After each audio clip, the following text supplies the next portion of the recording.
संजय गांधी मरे आकाश में, तिथि था गोपाष्टमी। इंदिरा मरी आवास में, तिथि था गोपाष्टमी। राजीव मरे मद्रास में, तिथि था गोपाष्टमी। संत अवज्ञा करु फल जैसा, जरई नगर अनाथ कर जैसा, मैं भारत माता को बचाना चाहता हूँ। हिमालय से वो आएगा, कांग्रेस को खत्म कर जाएगा। जब संत ने 1966 में ही कांग्रेस को दिया था श्राप, क्या 2047 तक खत्म हो जाएगी कांग्रेस? संत की भविष्यवाणी पर फैल रहा विवाद। एक दौर था जब हिंदुस्तान में एक ही पार्टी का रुतबा था। आजादी के बाद 75 सालों तक इस पार्टी के राजकुमारों ने भारत पर एक छत्र राज किया। वो पार्टी है भारतीय राष्ट्रीय कांग्रेस, जिसे लोग कांग्रेस के नाम से जानते हैं। आजादी के बाद से अब तक कांग्रेस के 6 नेता देश के प्रधानमंत्री बन चुके हैं, जिसमें पंडित जवाहरलाल नेहरू, लाल बहादुर शास्त्री, इंदिरा गांधी, राजीव गांधी, पीवी नरसिम्हा राव और मनमोहन सिंह शामिल हैं। इसके अलावा कांग्रेस से 2 बार गुलजारी लाल नंदा कार्यवाहक प्रधानमंत्री के तौर पर कार्यरत रहे। लेकिन ऐसा क्या हुआ कि वक्त के साथ कांग्रेस का सूरज डूबता गया और आज यह हाल है कि क्षेत्रीय पार्टियों के साथ गठबंधन के बावजूद कांग्रेस अपने अंत पर खड़ी है। कांग्रेस पर जनता तो छोड़िए, खुद उसके नेता भी भरोसा नहीं कर पा रहे। कांग्रेस के सच को देखकर 1966 में उस संत का श्राप याद आता है, जिसमें उन्होंने कहा था कि एक वक्त ऐसा भी आएगा जब कांग्रेस का समूल नाश हो जाएगा।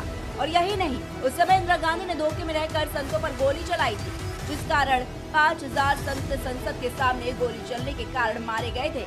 गणपात्री जी महाराज ने ये भी कहा कि मैं आज तुझे श्राप देता हूँ कि गोपाष्टमी के दिन ही तेरा नाश होगा। हे सत्ता के अधीनों, हमारे पूर्वजों ने संविधान स्वीकार किया है, उसमें भी मेरा भी हक है। मैं भी भारत का नागरिक हूं। आपने संतों को मारा, जाओ हम संतों का खून माफ करते हैं। लेकिन याद रखना, एक गाय की हत्या हुई, जाइए आपका कुल का नाश गोपाष्टमी तिथि में होगा। सब लोग भूल गए, मैं नहीं भूला। मैं नाम दे रहा हूं अब। संजय गांधी मरे आकाश में, तिथि था गोपाष्टमी। इंदिरा मरी आवास में, तिथि था गोपाष्टमी। राजीव मरे मद्रास में, तिथि था गोपाष्टमी। संत अवज्ञा करु फल जैसा, मैं रामचरितमानस का उद्घोष कर रहा हूं। संत अवज्ञा करु फल जैसा, जरई नगर अनाथ कर जैसा, मैं भारत माता को बचाना चाहता हूं। यही बात जयेंद्र सरस्वती के समय में सबसे पहले बापू ने जयललिता से कहा था, जयललिता जी इतना बड़ा मत कीजिए क्योंकि विनाश आ जाएगा। नहीं लोग समझे, एक सुमानी में जयललिता जी की और केंद्र की सरकार की औकात सामने। ये किस्सा साल 1965 के आसपास का है। देश में गौ हत्या बंद कराने और गौरक्षा पर सख्त कानून लाने के लिए विशाल आंदोलन हुआ। अगले साल संत इसी मांग को लेकर देश की राजधानी दिल्ली पहुंचे। लाखों साधु संत गौ हत्या और गौरक्षा के मुद्दे पर कानून की मांग को लेकर संसद के बाहर धरने पर आ गए।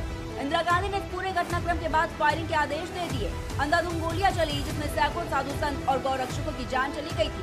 इसमें कई गायों की भी हत्या कर दी गई थी।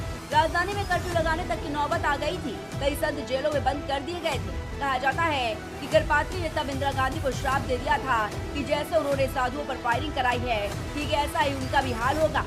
ये श्राप उन्होंने संसद भवन के बाहर साधु संतों की लाशें उठाते हुए दिया था। इस घटना के बाद अब साथ में वो चले गए थे। मैं कांग्रेस को श्राप देता हूँ कि एक दिन हिमालय में तपस्या कर रहा एक साधु आधुनिक वेशभूषा में इस संसद को कब्जा करेगा और कांग्रेस की विचारधारा को नष्ट कर देगा।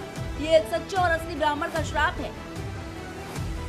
7 नवंबर 1966 के गौ हत्या बंदी आंदोलन में संसद के सामने रोते और साधुओं की लाशें उठाते हुए गणपात्री जी महाराज ने तत्कालीन प्रधानमंत्री इंदिरा गांधी को यही श्राप दिया था। क्या ये श्राप फलीभूत हुआ? अपना जवाब कमेंट बॉक्स में हमें जरूर बताएं। Let's report prime TV.